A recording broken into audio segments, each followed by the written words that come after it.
सरस्वती। तो हड़प्पा सभ्यता जो थी वो सिंधु नदी के किनारे विकसित हुई थी, इसीलिए इसको सिंधु घाटी सभ्यता भी कहते हैं। दूसरा क्वेश्चन है, हड़प्पा सभ्यता का दूसरा नाम क्या है? तो हड़प्पा सभ्यता का दूसरा नाम आर्य सभ्यता है, सिंधु घाटी सभ्यता है, वैदिक सभ्यता है, द्रविड़ सभ्यता है।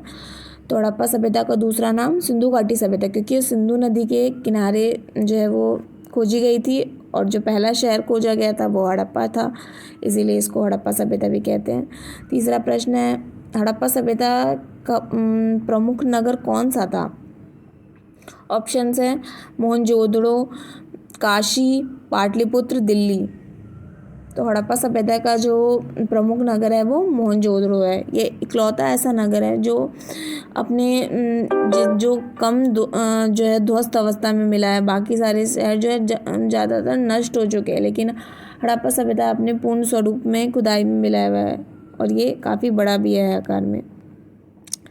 नृत्य करती लड़की की कांस्य मूर्ति कहाँ से प्राप्त हुई है? ऑप्शन ए है Harappa, option B Kalibanga, option C Mohenjodaro, option D Lothal. तो नृत्य करती हुई जो लड़की है उसकी कांस्य मूर्ति मोहनजोदड़ो से मिली है। हड़प्पा सभ्यता के लोग किस लिपि का प्रयोग करते थे? Option A Devanagari, option B Brahmi, option C Harappa लिपि, ऑप्शन डी इनमें से कोई नहीं। तो हड़प्पा सभ्यता के जो लोग थे वो हड़प्पा लिपि का प्रयोग करते थे। यह लिपि जो है वो पहली लाइन में जो है वो दाएं से बाएं और दूसरी लाइन में फिर बाएं से दाएं लिखी जाती थी।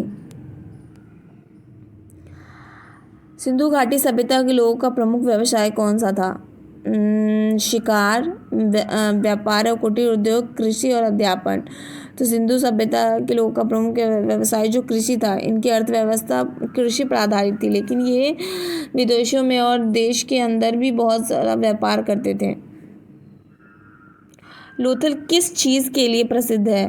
व्यापार केंद्र, बंदरगाह, मंदिर, शिलालेख। तो लोथल जो है वो बंदरगाह के लिए फेमस है। यहाँ से सिंधु घाटी के जो लोग थे वो विदेशों तक व्यापार करने जाते थे। मोहनजोदड़ो का अर्थ क्या होता है? मिट्टी का टीला, बौद्ध मठ, मरे हुए लोगों का टीला, जल का नगर। तो जो मोहनजोदड़ो है उसका शाब्दिक अर्थ होता है मरे हुए लोगों का टीला। सिंधु घाटी सभ्यता की प्रमुख विशेषता क्या थी? ऑप्शन ए लकड़ी का मकान, ऑप्शन बी योजनाबद्ध नगर योजना, मिट्टी के सिक्के, राजा का शासन। तो सिंधु घाटी सभ्यता का जो प्रमुख विशेषता थी वो योजनाबद्ध नगर नियोजन या टाउन प्लानिंग थी। यहाँ के लोग जो थे वो बहुत ही सुव्यवस्थित ढंग से टाउन प्लानिंग इन्होंने किया था। यह जो है वो तत्कालीन विश्व का आश्चर्य माना जाता है कि उस समय लोग जहाँ पे टेक्नोलॉजियाँ कम थी, जहाँ कोई किसी तरह की इंजीनियर नहीं होता था, और तो उस ज़माने में कैसे इन लोगों ने इतना सुव्यवस्थित नगर बसाया हुआ था। हड़प्पा सभ्यता का पतन किस कारण से हुआ यह माना जाता है? तो ऑप्शन ए है विदेशी आक्रमण, ऑप्शन बी सूखा एवं बाढ़, ऑप्शन सी महामारी, ऑप्शन डी सभी।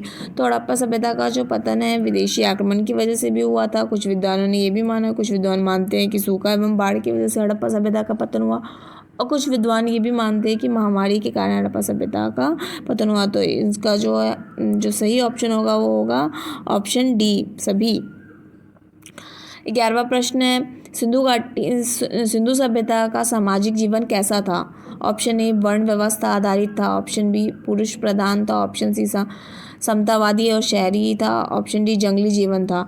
तो सिंधु सभ्यता के लोगों का जो सामाजिक जीवन था वो बहुत ही समतावादी और शहरी था। ये लोग, पूरी सभ्यता जो थी वो शहरी थी, क्योंकि इसमें जितने भी सुनियोजन जो था, नाली की व्यवस्था थी, जो दुकानें जैसे लगती थी, और जिस प्रकार से इन लोगों का रहन सहन था वो पूरी तरह से शहरी जीवन को इंगित करता है। और चूँकि जितने भी चीज़ें हड़प्पा सभ्यता के से खुदाई में प्राप्त हुई, उसमें कहीं भी हमें ये देखने को नहीं मिलता है कि कोई ऊंचा नीचा था या किसी भी प्रकार के ये लोग युद्ध करते थे, किसी प्रकार की वर्ण व्यवस्था थी। इस आधार पे हम कह सकते हैं कि ये लोग समानता के पक्षधर थे। 12वां जो प्रश्न है, हड़प्पा सभ्यता में किस प्रकार की मुद्रा पाई गई है? सोने की, चांदी की मुद्रा नहीं, मोहरें पाई गई हैं, तांबे की। तो हड़प्पा सभ्यता में जो है वो मुद्रा नहीं पाई गई है, हड़प्पा सभ्यता में मोहरें पाई गई हैं।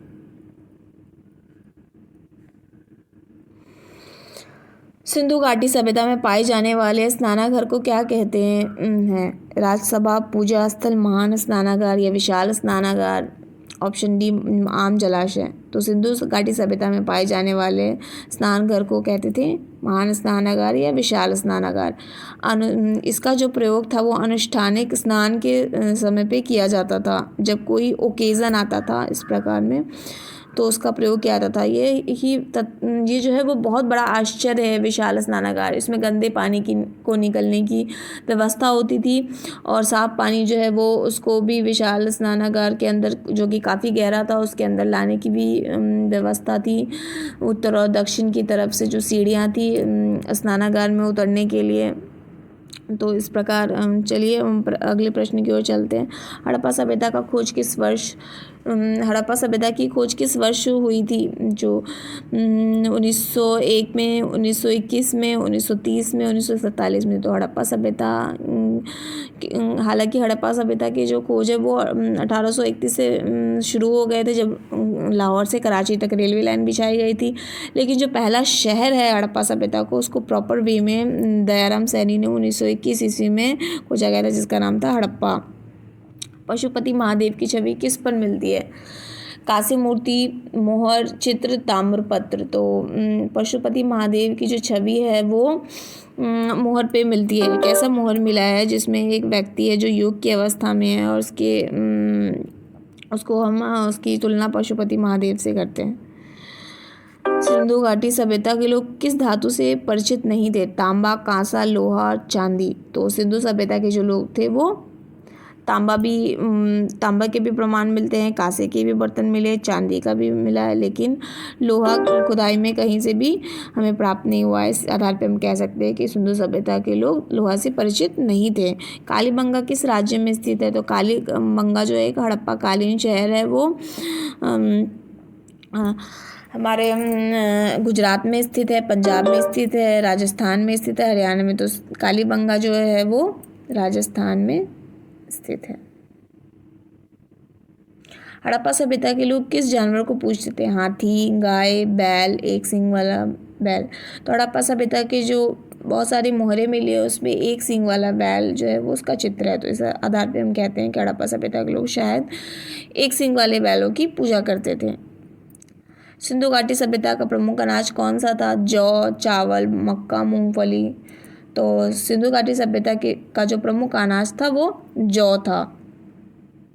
जौ बहुत बड़ी मात्रा में उगाया जाता था।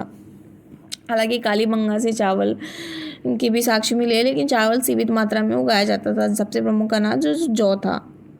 सिंधु घाटी सभ्यता का अंत कब माना जाता है? 2000 ईस्वी पूर्व, 1500 ईस्वी पूर्व, 1000 ईस्वी पूर्व, 500 ईस्वी पूर्व। तो सिंधु घाटी सभ्यता का जो अंत माना जाता है वो 1500 ईस्वी पूर्व। 1500 ईस्वी पूर्व में सिंधु घाटी सभ्यता का अंत हो गया था। ये थे हमारे महत्वपूर्ण प्रश्न। आशा है कि आपको ये प्रश्न महत्वपूर्ण लगे होंगे। अगर आपको ये प्रश्न अच्छे लगे, हमारी वीडियो अच्छी लगी, तो हमारी वीडियो को लाइक